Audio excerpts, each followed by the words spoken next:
Do you ever stop to think who you are?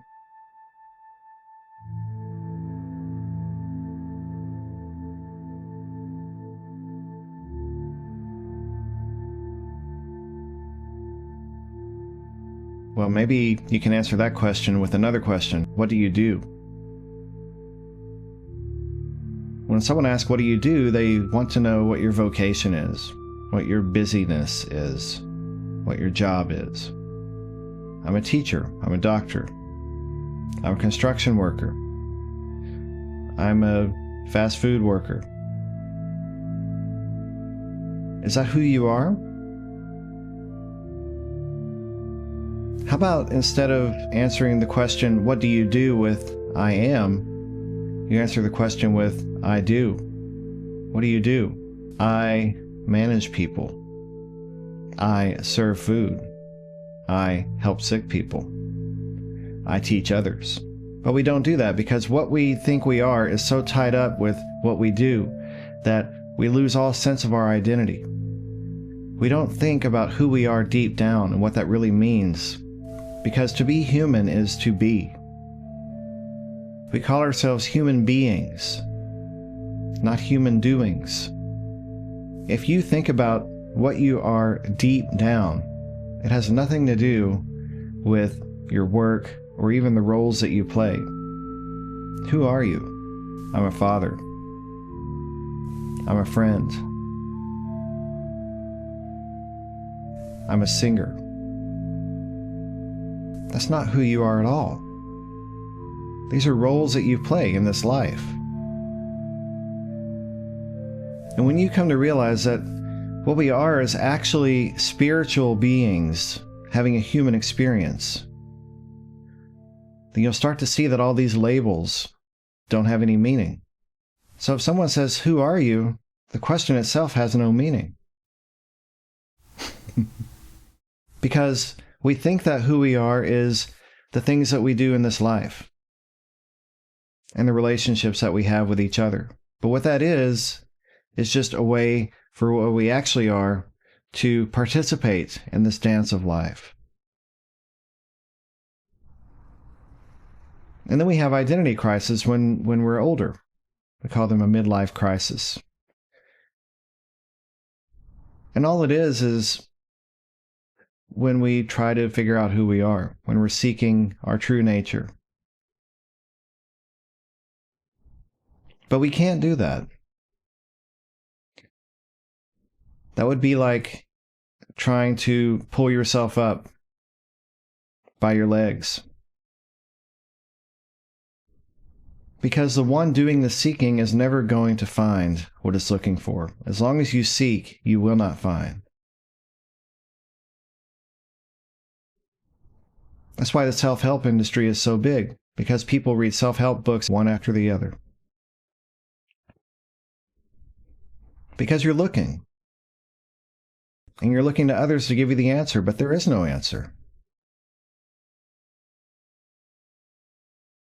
And it has to come from you. But that answer cannot come from you as you think you are right now.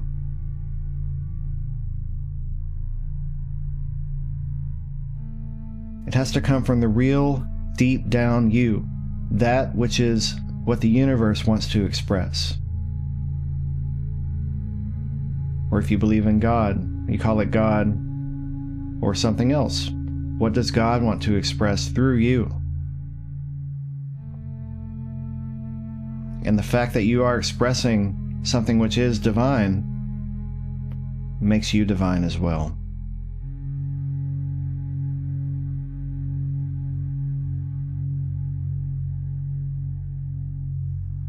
And you want to sit in the silence and think about it, but you get uncomfortable, don't you? Because it feels challenging. You can't say that I'm divine. How dare you? That's blasphemy.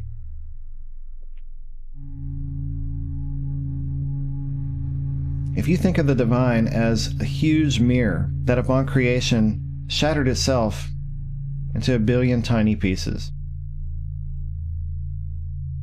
and each of those pieces represents the whole. But when you say that my piece is right above all else, or that I'm separate from the mirror.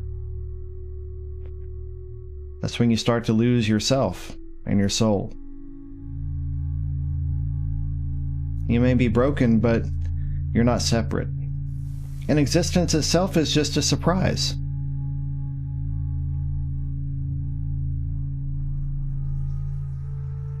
If you were all knowing and infinite, wouldn't you want to be surprised? To be able to experience creation from every different angle? Maybe experience it from that of a person, or a dog, or a plant. And wouldn't you want to experience a full range of emotions? Sadness, despair, bliss, panic, joy, love. But you wouldn't be able to do that in one body, would you? It would take much more than that. And that is the paradox, that you are more than what you think you are, but you're also uniquely yourself. And asking questions like, what is my purpose? Your purpose is simply to be. It's not to exist, it's to be and experience life. And the Buddha said, the greatest joy in life is to sleep when you're tired, to go to the bathroom when you need to go to the bathroom, to eat when you're hungry. These are the simplest pleasures and the best things. But we neglect these. We think that we have to look outside of ourselves. We think that we have to have some ambitious goal. But it is in the pursuit of that goal that we find meaning and joy. It's not in the accomplishing of that goal. If that were the case, listening to music, you would want to get to the end of the song as soon as you could.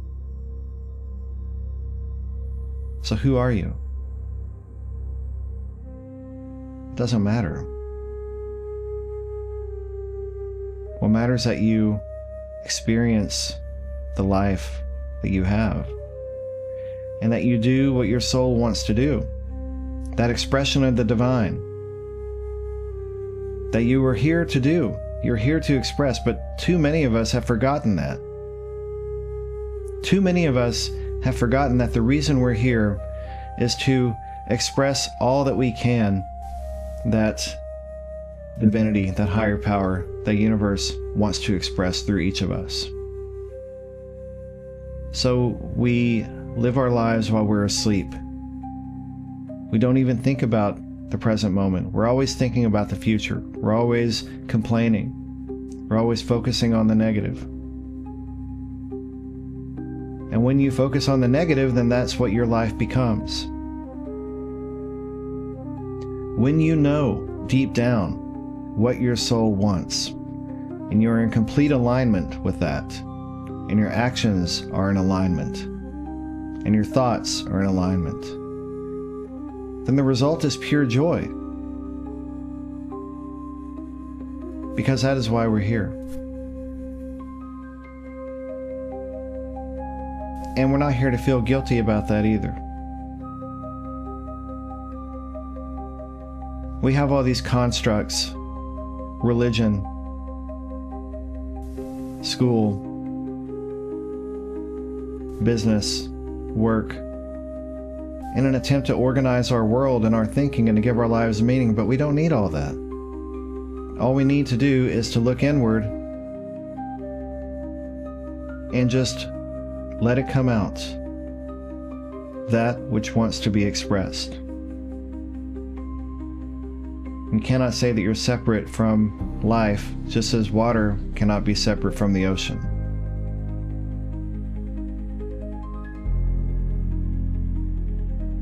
So the question then, who are you, actually becomes, what is it that wishes to be expressed through you? And once you find the answer to that, you'll know who you are.